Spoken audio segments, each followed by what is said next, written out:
Hello everyone, welcome back to our channel science Vedas. आज का जो टॉपिक है वो है आपका geometrical and physical interpretation of vector addition and vector subtraction. तो इस टॉपिक को शुरू करने से पहले हमने जो लास्ट टॉपिक कवर किया था, आइए एक बार उसको क्विकली रिवाइज कर लेते हैं। तो लास्ट टॉपिक में हम लोगों ने कंपोनेंट ऑफ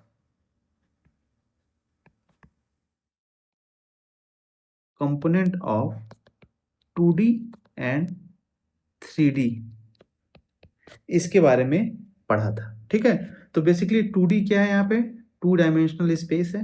अगर 2 डायमेंशनल है इट मीन्स इसके 2 एक्सिस होंगे। ठीक है, इसको हमने x कहा था, इसको हम लोगों ने y कहा था, और यहाँ पे एक पॉइंट हम लोगों ने लिया था P, जिसको हमने रिप्रेजेंट किया था स्मॉल x और स्मॉल y से। और ये कहा था कि यहाँ पे अगर P से एक आप लाइन ड्रॉ करेंगे x के साइड, तो ये जो पॉइंट है ये स्मॉल x है। सिमिलरली y के साइड में जो लाइन ड्रा करेंगे ये स्मॉल y है। और यहाँ से हमने एक वेक्टर बनाया था जिसको r वेक्टर कहा था।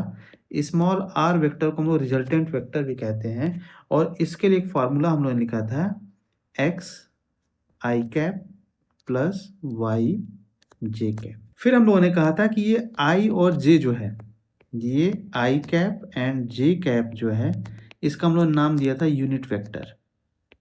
यूनिट वेक्टर इसको कहा था, और कहा था कि अगर इसका मैग्नीट्यूड कैलकुलेट करेंगे तो ये 1 होगा। सिमिलरली हम लोगों ने 3D स्पेस में बात की थी, तो यहाँ पे आपका अगेन ये x एक्सिस था, ये y था और z था, और यहाँ पे एक पॉइंट था P, अगेन ये x y और z इसका था। और इसको अगर हमने मर्ज किया था और रिजल्टेंट वेक्टर r की जब हम लोगों ने बात की थी, यहाँ 3D स्पेस में हम लोगों ने एक रेक्टेंगुलर शेप ले रखा था, तो उसको मैं यहाँ पे नहीं ड्रॉ कर रहा हूँ, बस आपको समझाने के लिए, रिवाइज करने के लिए बस मैं इसको एक सिंपल 3 डायमेंशनल एक्सिस से रिप्रेजेंट कर रहा हूँ। और फिर हम लोगों ने रिजल्टेंट वेक्टर r को जो लिखा था वो लिखा था x i cap y j cap and z k cap. Again यहाँ पे i j और k जो है वो यूनिट वेक्टर है। इसके अलावा हम लोगों ने जो रिजल्टेंट वेक्टर r था उसका मैग्नीट्यूड कैलकुलेट किया था, और इसको कहा था it is equal to x square plus y square plus z square. 3D के केस में। 2D के केस में क्या था आपका रिजल्टेंट वेक्टर? 2D के केस में हमारा रिजल्टेंट वेक्टर था आपका x square plus y square. ये x स्मॉल x ही है जो यहाँ पर हम लोगों ने ले रखा है। तो ये तो हो गया हम लोगों का प्रीवियस लेक्चर जो हम लोगों ने कवर किया था। तो आइए अब शुरू करते हैं वेक्टर एडिशन के बारे में पढ़ना। तो सबसे पहले एक बात जान लीजिए, जो भी आपका वेक्टर एडिशन होता है इसमें बेसिकली 2 टाइप के लॉ एग्जिस्ट करते हैं, जिसमें फर्स्ट लॉ जो है वो है आपका triangle law of vector addition, पहला लॉ है।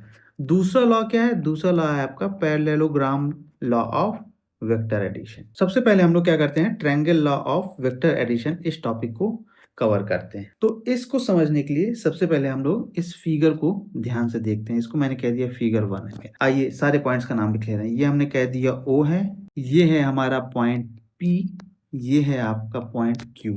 अब ध्यान दीजिए, ट्रायंगल लॉ ऑफ एडिशन ये कहता है कि कोई भी 2 वेक्टर, तो 2 वेक्टर के बारे में अगर हम बात कर रहे हैं तो एक वेक्टर OP है, हमने कह दिया इसको वेक्टर A, और दूसरा वेक्टर हमारा वेक्टर B है जो कि रिप्रेजेंट हो रहा है PQ से। इसको हम यहाँ लिख ले रहे हैं। OP हमारा एक वेक्टर है जिसको हमने वेक्टर A से रिप्रेजेंट किया है, और PQ जो है वो है जो वेक्टर हमारा वेक्टर B से इसको हम लोगों ने रिप्रेजेंट किया है। तो अगर यहाँ पे आप ध्यान से देखेंगे, अगर आप OQ लाइन को हटा दें, मेरे कहने का मतलब है अगर हम इस लाइन को ध्यान ना दें, बस हम इस लाइन को ध्यान से देखें, यहाँ से यहाँ तक का और यहाँ से यहाँ तक का, तो ये कुछ आपको ट्रायंगल के 2 साइड्स रिप्रेजेंट कर रहे हैं कि नहीं कर रहे हैं? तो ये जो है इस लॉ के अंतर्गत अगर आपके कोई 2 वेक्टर ट्रायंगल के 2 साइड्स को रिप्रेजेंट करते हैं तो उसका जो रिजल्टेंट वेक्टर होगा, जिसको हम किससे रिप्रेजेंट करेंगे? OQ से।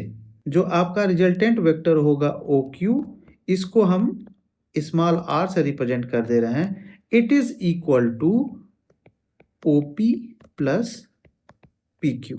और अगर आपको OP की जगह पे वेक्टर A लिखना है, और पी क्यू की जगह पे हमें वेक्टर बी लिखना है। तो ये हो गया आपका triangle law of vector addition. अब अगर इसका आपको मैग्नीट्यूड कैलकुलेट करना पड़े तो वो क्या होगा? तो वो हो जाएगा आपका mod of vector R is equal to under root A square plus B square plus 2ab cos theta. और अगर आपको एंगल कैलकुलेट करना पड़े रिजल्टेंट वेक्टर और वेक्टर ओ पी के बीच में, तो इस केस में जो आपका एंगल है phi, it is equal to tan inverse in a bracket b sin theta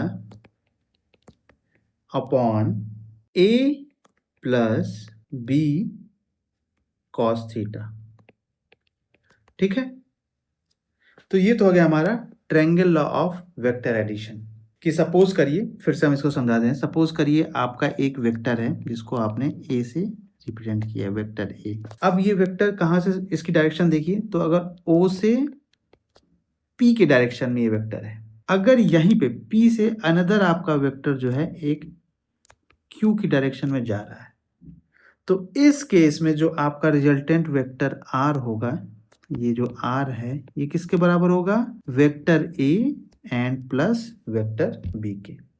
तो ये जो लॉ है, इस लॉ को हम triangle law of vector addition कहते हैं। अब यहां पे ध्यान दीजिए, जो आपका एंगल फाई है, बेसिकली ये क्या है? Angle between vector A and resultant vector R के बीच का एंगल है। और जो एंगल आपका थीटा है, फिगर 1 पे ध्यान दीजिए, ये यहां पे बनेगा थीटा।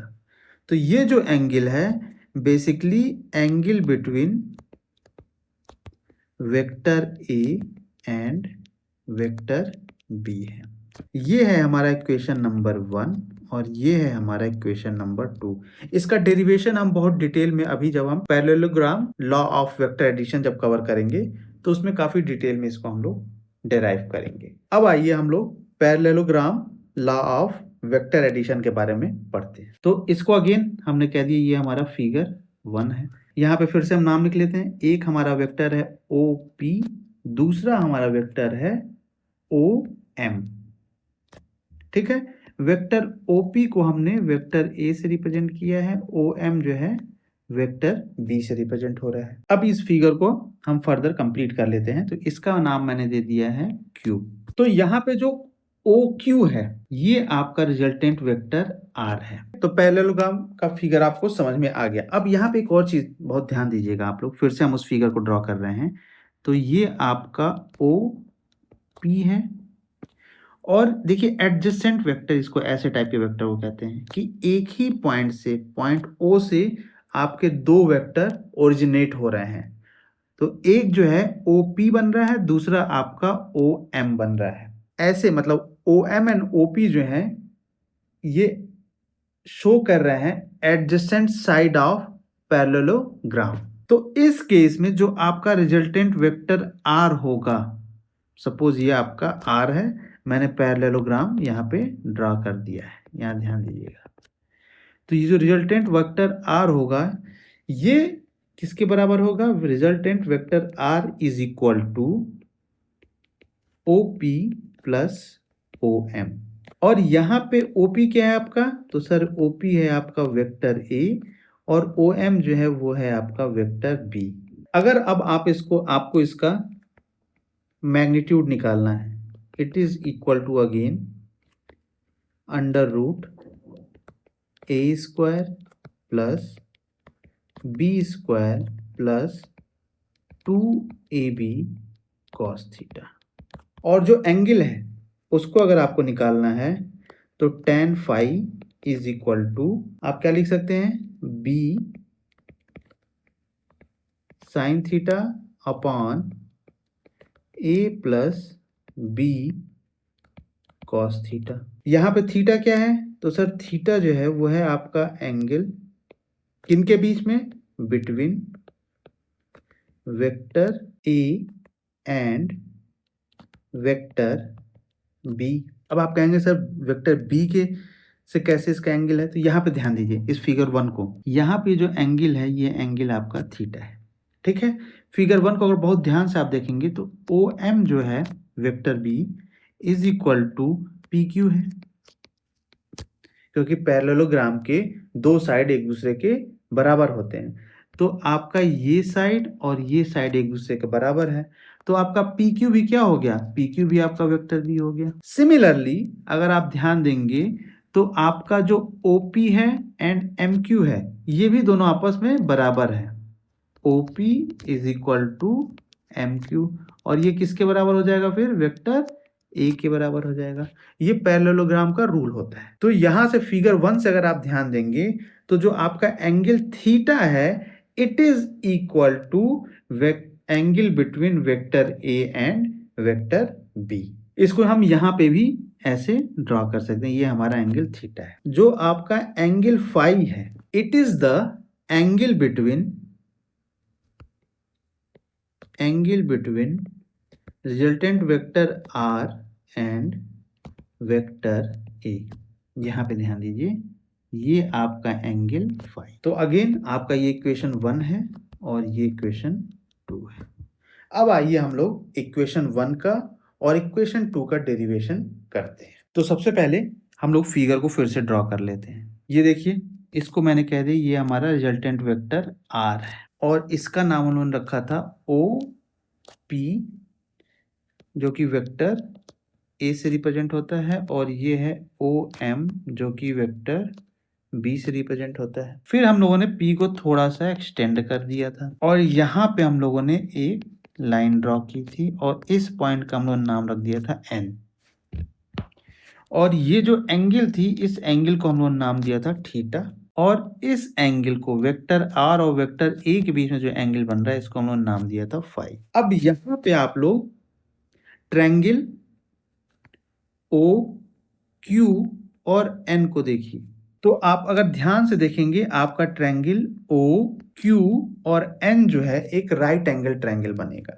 तो आपका यहाँ पे ये जो एंगल है ये 90 डिग्री है और आपका रिजल्टेंट वेक्टर आर और ओ एन के बीच में जो एंगल बन रहा है वो फाई बन रहा है। क्लियर है? तो यहाँ पे अगर हम पाइथागोरस थ्योरम लगाएं, पाइथागोरस थ्योरम अगर हम लगाते हैं, पाइथागोरस थ्योरम को अगर हम लोग अप्लाई करते हैं तो हम क्या लिख सकते हैं, हम लिख सकते हैं O Q square is equal to O N square and plus Q N square. ऐसा लिख सकते हैं कि नहीं लिख सकते हैं पाइथागोरस थ्योरम से, ये पाइथागोरस थ्योरम का फॉर्मूला है। अब यहाँ पे एक बहुत ध्यान देने वाली चीज है कि हमने बात की कि ये जो एंगल है आपका ये थीटा है। अब यहाँ पे आप ध्यान देंगे कि पी क्यू क्या है, P Q is equal to, P Q भी आपका किसके बराबर है, ओ एम के, क्योंकि ये पैरेललोग्राम के दो साइड्स हैं, एक दूसरे के जो अपोजिट पड़ते हैं वो इक्वल होते हैं। और हमें क्या पता है कि जो ओ एम है वो किसके बराबर है, वेक्टर बी के। तो हम पी क्यू को वेक्टर बी लिख सकते हैं कि नहीं लिख सकते हैं। और यहाँ पे अगर आपका जो एंगल बन रहा है आपके पी एन और पी क्यू के, सेम वही एंगल आपका बनेगा ओ एन और ओ एम के, ये भी आपका थीटा हो जाएगा। तो यहां से हम लोग क्यू एन को क्या लिख सकते हैं, क्यू एन को हम लोग लिख सकते हैं बी साइन थीटा। तो यहाँ पे अगर हम बी साइन थीटा को अगर हम पुट करते हैं तो आपका O N square plus B square sine square theta. अब यहाँ पे ध्यान दीजिए ओ एन किसके बराबर है, देखिए ओ एन को हम क्या लिख सकते हैं, फिगर पे ध्यान दीजिए, O N is equal to O P plus P N लिख सकते हैं, O P plus P N. बहुत ध्यान से देखिए, और यहाँ पे आपका जो ओपी है, ओपी किसके बराबर है, तो सर वेक्टर ए के बराबर है। और पी एन किसके बराबर है, तो ये जो है आपका ध्यान दीजिए तो वेक्टर बी कॉस थीटा के बराबर है। इस फिगर से ही हमने सब कुछ कैलकुलेट किया है। अगर आप देखेंगे O N is equal to O P plus P N हम लिख सकते हैं, O N is equal to हम क्या लिख सकते हैं, O P N plus P N. ठीक है, अब देखिए ओ पी हमें ऑलरेडी पता है वेक्टर ए है, और पी एन क्या है, हम अगेन ये जो ट्रायंगल बन रहा है पी क्यू और एन, इसकी हेल्प से हम अगर इसको कैलकुलेट करेंगे तो ये हमें मिलेगा वेक्टर बी कॉस थीटा। और अगर आप इसका स्क्वायर करेंगे तो आपको क्या मिलेगा, इसको मिलेगा आपको A square plus B square cos square theta plus 2ab cos theta, आपको ये मिलेगा। तो ओ एन को अगेन हम यहाँ पे पुट कर देते हैं, तो हमें क्या मिल गया, हमें मिल गया sir A square plus B square cos square theta plus 2ab cos theta and plus B square sine square theta. अब देखिए इस टर्म को और इस टर्म को हम एक साथ कर लें और बी स्क्वायर को अगर कॉमन ले लें तो हमें क्या मिलेगा, ए स्क्वायर प्लस बी स्क्वायर, इसको हम लिख सकते हैं cos square theta plus sign square theta plus 2ab cos theta. और हमें ये पता है रूल कि ये इट इज इक्वल टू 1 होता है, तो फिर हमें क्या मिल गया, हमें मिल गया O Q square it is equal to A square plus B square plus 2ab cos theta. अब आपको पता है ओ क्यू क्या है, तो आपका जो है रिजल्टेंट वेक्टर आर है, और इसका हम क्या कैलकुलेट कर रहे थे, मैग्नीट्यूड कैलकुलेट करेंगे, तो ये स्क्वायर ऐसे लिख सकते हैं again it is equal to A square plus B square plus 2ab cos theta. और यहाँ पे अगर हम स्क्वायर को हटाएंगे तो हमें क्या मिलेगा, हमें मिलेगा अंडर रूट ए square plus B square plus 2ab cos theta, किसके बराबर, magnitude of resultant vector R के बराबर। यही तो हम लोगों ने अभी देखा था इक्वेशन 1 जिसको हम लिख रहे थे बार बार। आपका जो पैरेललोग्राम ऑफ वेक्टर एडिशन है उसी फिगर की हेल्प से आप ये मैग्नीट्यूड इजीली कैलकुलेट कर सकते। अब आपको क्या कैलकुलेट करना है, अब आपको कैलकुलेट करना है एंगल फाई। तो अगेन हम लोग ट्रिग्नोमेट्री का यूज करेंगे, तो हमें क्या पता है tan phi is equal to क्या होगा आपका Q N upon O N. Q N हम लोगों ने ऑलरेडी कैलकुलेट किया है, it is nothing but B sine theta upon O N क्या था, तो सर हम लोगों ने कैलकुलेट किया था ओ एन, देखिए यहाँ पे ऑलरेडी हमने लिख रखा है ओ एन। तो ओ एन जो है आपका ए प्लस बी कॉस थीटा, तो हम लोगों ने एंगल भी ऐसे ही इसका कैलकुलेट किया था। अब आइए हम लोग बात करते हैं प्रॉपर्टीज ऑफ वेक्टर एडिशन की। तो सबसे पहले हम बात करते हैं कि जो वेक्टर एडिशन होता है ये कम्यूटेटिव लॉ को भी फॉलो करता है।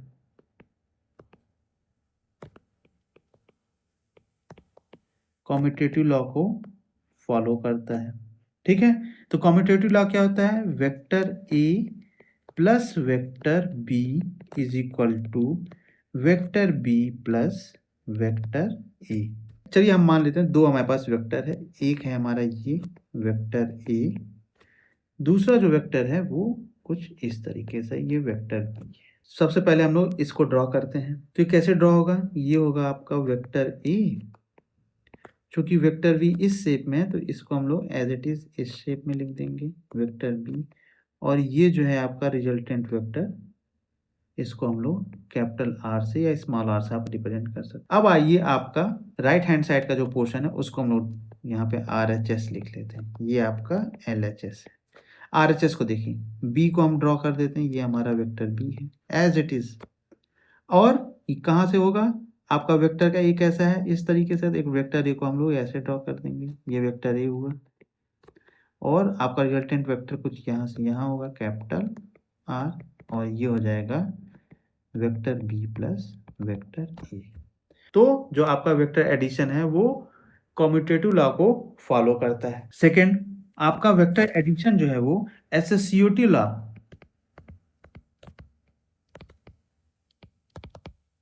एसोसिएटिव लॉ को भी फॉलो करता है। क्या होता है, तो इसके कहने का मतलब ये है vector A plus vector B plus vector C is equal to vector A plus vector B and plus vector C. अब आइए इसका वेक्टर रिप्रेजेंटेशन करते हैं। सबसे पहले हम लोग लेफ्ट हैंड साइड के पोर्शन को लेते हैं। सबसे पहले हम लोग ले रहे हैं vector b plus vector c को। अब आइए हम पहले वेक्टर b इसको ऐसे ड्रॉ कर लिया और ये आपका c है। अगर इसका मैंने कहा कि जो हमारा रिजल्टेंट वेक्टर है जिसको मैं r1 से रिप्रेजेंट कर रहा हूँ, it is equal to vector b plus vector c। ये हो गया। अब आपको क्या करना है, जो b प्लस c है इसको हम लोग r1 वेक्टर से रिप्रेजेंट कर सकते हैं या वेक्टर r1 से रिप्रेजेंट कर सकते हैं। अब देखिए फिर ये हम इस इक्वेशन को लेफ्ट हैंड साइड को ऐसे लिख सकते हैं, vector a plus vector r1। तो a आपका कहाँ पे है, हमने कह दिया कि a जो है हमारा कुछ यहाँ पे है और आपका ये क्या होगा, आपका r1 यहाँ पे कुछ होगा, r1 ये वेक्टर a है। तो इसको हम कहेंगे रिजल्टेंट वेक्टर R2। ये तो सिंप्लीफाइड फॉर्म है। अगर सारे इक्वेशन को एक साथ हमें वो करना हो तो हम कैसे करेंगे, तो देखिए इसको ऐसे ड्रॉ करेंगे। ये है आपका वेक्टर A, ये है आपके वेक्टर B और यहाँ पे कहीं है आपके वेक्टर C। तो ये जो है आपका डॉटेड वाला ये है आपका वेक्टर R1। ओके, और ये हैं आपके वेक्टर R2। तो अगर आप R2 को लिखेंगे यहाँ पे वेक्टर R2 को, तो ये कैसे लिखाएगा, ये लिखा जाएगा vector A plus vector R1, क्योंकि R1 जो है ये R1 जो है वो B और C का रिजल्टेंट है।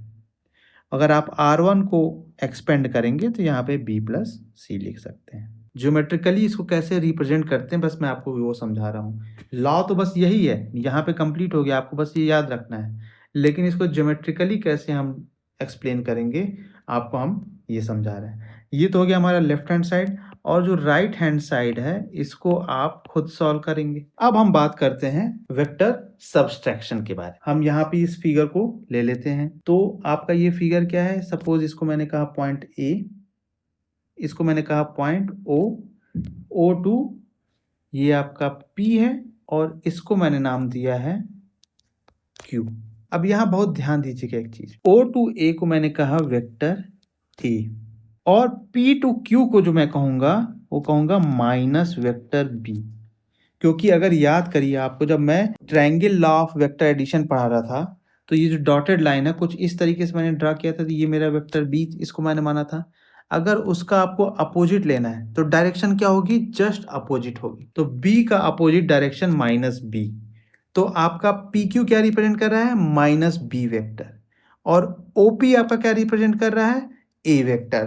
तो आपका जो रिजल्टेंट वेक्टर है इसको हम इस यहाँ पे डिनोट कर दे रहे हैं OQ से। OQ क्या है आपका, OQ is the resultant vector R and it is equal to OP and plus PQ। यहाँ पे OP आपका क्या है, OP है आपका वेक्टर A और PQ क्या है, PQ है आपका माइनस ऑफ वेक्टर B। तो इसको हम ऐसे लिख सकते हैं A vector A minus vector B, ये आपका रिजल्टेंट वेक्टर R है। अगर आपको इसका मैग्नीट्यूड चाहिए तो it is equal to under root A square plus B square minus, ध्यान दीजिएगा सब्सट्रैक्शन में माइनस होगा, एडिशन में प्लस रह रहा था, तो माइनस 2AB कॉस थीटा। ये आपका मैग्नीट्यूड जो है वेक्टर का, किस वेक्टर का, आफ्टर रिजल्टेंट वेक्टर का जो सब्सट्रैक्शन वेक्टर सब्सट्रैक्शन में आपको मिलता है उसका ये मैग्नीट्यूड है। कुछ प्रॉपर्टीज की बात कर लेते हैं। तो पहली जो प्रॉपर्टी है कि जो सब्सट्रैक्शन होता है ये कम्यूटेटिव लॉ को फॉलो नहीं करता है। कम्यूटेटिव लॉ को फॉलो नहीं करता है। मतलब कि आपका vector A minus vector B is not equal to vector B minus vector A, क्योंकि आपको पता है कि कोई भी जो वेक्टर होता है उसमें दो कंपोनेंट होते हैं, मैग्नीट्यूड और डायरेक्शन। यहाँ पे माइनस बी के केस में बी आपका अपोजिट डायरेक्शन में है, लेकिन यहाँ पे ए जो है वो आपका अपोजिट डायरेक्शन में है।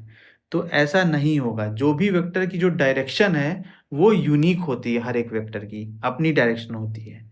तो अगर वो अपोजिट में है तो उसको देख के ऐसा नहीं है कि आपने माइनस कर दिया तो अनदर वेक्टर की भी डायरेक्शन चेंज होगी, नहीं, रिजल्टेंट वेक्टर की डायरेक्शन चेंज होगी।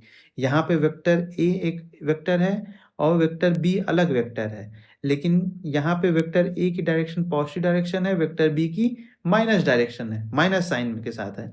यहाँ पे it is not equal to कि बी की जो है पॉजिटिव डायरेक्शन है और ए की नेगेटिव डायरेक्शन है, मतलब डायरेक्शन विद नेगेटिव साइन है। ऐसा नहीं हो सकता। मीन्स कि आपका जो वेक्टर सब्सट्रैक्शन है वो कम्यूटेटिव लॉ को फॉलो नहीं करता। तो आज के लिए बस इतना ही। Thank you very much for watching our videos. Please like, share and subscribe to our channel. Thank you.